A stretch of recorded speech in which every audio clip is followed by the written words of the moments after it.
You're listening to Mycelium and Mushrooms, a brand new podcast coming to you from the Erasmus Youth Exchange in Pevaggio, Borello, Italy. This is our very first episode and you've joined us just in time for our culinary section. We are exploring the incredible flavors, textures and kitchen potential of fungi. Let's start the show. Welcome to today's episode where we explore one of the most delicious ingredients found in the kitchens around the world, mushrooms. In this episode, we'll discover how mushrooms became culinary stars, why they create the unforgettable umami flavor, and how different cultures transform them into iconic dishes. Also, our guests from the project will answer the burning question, have you ever tried a mushroom cake? And at the end of this episode, we will learn if there is such thing as mushroom cake. First, I have a question for my co-host from Poland, Natalia. Natalia, can you tell us something about your national traditional recipes?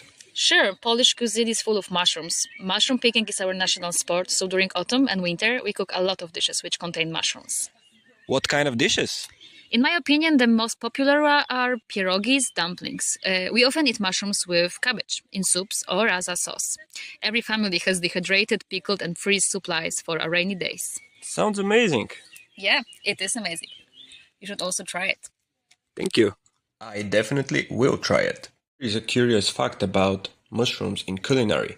White button creminine and portobello mushrooms are actually the exact same species, Agaricus bisporus, just harvested at different stages of maturity. White buttons are the youngest, creminine are slightly older with a deeper flavor, and portobellos are the fully grown mature version. And now, let's ask our guests the burning question. Have you ever tried a mushroom cake? No. No. Mushroom cake? No. No? I haven't. No. No, never. Never. It seems like the mushroom cake recipe is not very popular around. But we do have a popular song around, and it sounds just like that. Stay tuned. This is fungi, and we all ask for Gummy, from Italy, and we feed the souls. No enemies, just loving trees. We are on a mission. Join the Gooby Nation. Gooby, gooby, gooby. This is fungi, and we all have spores. Gooby, gooby, gooby. From Italy, and we feed the souls. No problem to get. Come to Ponta Connect with Mycelium. We are happy mushrooms.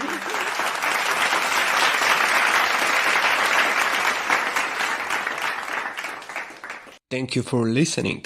And now, welcome back. Today we are exploring fungi in global cuisine. Joining us from Bulgaria is our guest who actually brought authentic pastry sheets straight from home to make a traditional dish. Welcome. Thanks for having me. Now, before we get to the cooking part, I have to ask, Bulgaria has a massive mushroom culture, doesn't it? Oh, absolutely. Bulgarians are true mycophiles. Foraging is practically a national pastime passed down through generations. Our Asian forests, like in the Balkan and the Rila Mountains, are packed with incredibly wild fungi. Everything from our world-class porcini, which we call manatarka, to rare medical wood mushrooms like reishi and chaga, growing wild in the highlands. Fungi are deep woven into our folklore and our winter pantries. That is incredible. And today you're using the fungal love to put a twist on a classic. What are we making?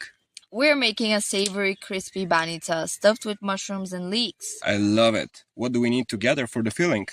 It's super simple. We need about 400 grams of mushrooms, chopped leeks, about 3 stalks, chopped garlic, about 2 cloves, chopped oil, salt and pepper together to taste. And how do we prep it? Saute the leek and garlic in a tablespoon of oil, then add the mushrooms. Cook them until all the liquid evaporates so the pastry doesn't get soggy. Season with salt and pepper and let it cool. Perfect. Now, how do we get those iconic flaky Bulgarian layers? We use 10 pastry sheets. Take one, brush it with oil, Stack a second sheet on top and brush again. Place a line of the filling along the short side, roll it up, and tuck it into a greased baking tray. Repeat for the rest. And then straight into the oven? Just brush the top with oil and bake at 190 degrees Celsius for 20 to 25 minutes until it's golden and crispy. Flaky, savory, and completely vegetarian. Thank you for bringing a taste of Bulgaria and its incredible mushroom heritage to the show. My pleasure. Enjoy the crunch. Alright, if you want to level up your cooking game, stop doing this one thing. Never salt your mushrooms at the beginning of cooking. Here is why. Mushrooms are basically 90% water.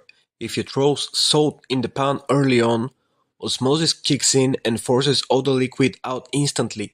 Instead of getting a gorgeous crispy sear, your mushrooms end up boiling and steaming in their own juice. Gray and rubbery? No thanks. Next time, toss them into a hot dry pan, let them get beautifully golden brown and caramelized first, and then hit them with the salt right at the end. Trust me, it's a total game changer. Let's get back to our guests and the burning question. Have you ever tried a mushroom cake? No. No. No, I've never tried it. No. Mushroom cake? No. No. No, not in my life. I've never tried a mushroom cake. No. Yeah. Really? Yeah. What kind? Sweet or sour or... Yeah. Are you sure? Actually, no. Okay. Almost got me. I asked 20 people if they've ever tried a mushroom cake and every single one said no. But here's the secret. It's actually a high-end gourmet masterpiece. And no, we aren't putting salad mushrooms into vanilla butter. Pastry chefs use a wild variety called candy cap mushrooms. When dried, they lose all savory flavor and taste intensely like maple syrup and brown sugar. Another genius trick is folding dried porcini powder into dark chocolate cake. The earthy umami completely supercharges the cocoa bean, making it twice as rich. Today's discussion showed us that mushrooms are far more than just a simple ingredient. And to our listeners, thank you for joining us, and we are looking forward to hear your recipes and feedback. We hope we inspired you to experiment in your own kitchen. A huge thank you to everyone for sharing your delicious stories. And yes, we did hear some juicy mushroom secrets today. But don't worry, they're safe with us. XOXO, your gossip girl.